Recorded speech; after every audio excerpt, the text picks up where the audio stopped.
ఒంగోలులో ప్రతిష్టాత్మకంగా ప్రారంభించిన రిమ్స్ వైద్య కళాశాల పనులు నత్తనడకన సాగుతున్నాయి. 2 నెలల్లో పూర్తి చేయాలని ఎంసీఏ హెచ్చరించినా పురోగతి కనిపించడం లేదు. అధికారుల నిర్లక్ష్యంతో ఏడాది మంజూరు కావాల్సిన 100 వైద్య సీట్ల పరిస్థితి అగమ్యగోచరంగా మారింది.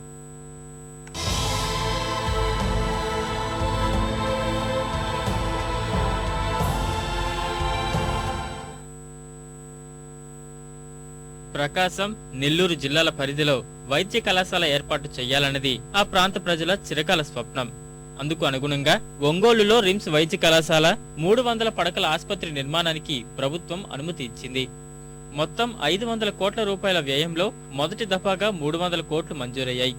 అయితే కళాశాల ఏర్పాటులో చూపిన చొరవ, నిర్మాణ పనులు పూర్తి చేయడంలో మాత్రం సర్కారు కనపరచడం లేదు.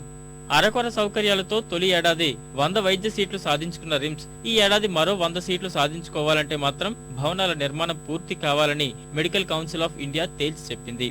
ఇటీవలే కళాశాలను సందర్శించిన ఉన్నత స్థాయి బృందం కళాశాల వసతులపై అసంతృప్తి వ్యక్తం చేసింది. వైద్య సీట్లు కేటాయించడానికి మరో 2 నెలలు మాత్రమే సమయం ఉండగా అధికారులు నిమ్మకు నీరెత్తినట్లు వ్యవహరిస్తున్నారు. కాలేజ్ సైడ్ కొన్ని డిపార్ట్మెంట్స్ పెండింగ్ ఉన్నాయి. హాస్పిటల్ సైడ్ కొన్ని వార్డ్స్ కంప్లీట్ కాలేదు అని చెప్పని కొంచెం అసంతృప్తిగా ఉన్నారు. టీచింగ్ స్టాఫ్ కూడా సఫిషియెంట్గా లేరని, ఫర్నిచర్ కూడా కొంచెం తక్కువగా ఉందని, 1 or 2 monthsలో తప్పకుండా ఇంకొక ఎంసీ ఇన్స్పెక్షన్ ఒక్కరోజే ఉండేది చేసుకొని మీకు అందరూ కూడా సీట్లు ఇవ్వడానికి మాకు అభ్యంతరం లేదని చెప్పిపోయినారు. నిర్మాణ పనుల్లో ఉదాసీనత నిజమేనని ఒప్పుకున్న అధికారులు మరో ఉన్నత స్థాయి బృందం పరిశీలనకు వచ్చేసరికి పనులు పూర్తి చేస్తామని అంటున్నారు.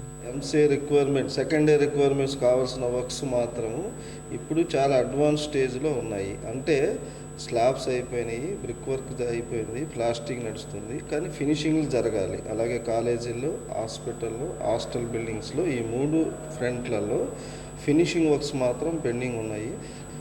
చాలా పర్సూయన్స్ చేసి ఎంసీ ఇన్స్పెక్షన్ వచ్చే లోపల పూర్తి చేయడానికి అన్ని ప్రయత్నాలు జరుగుతున్నాయి.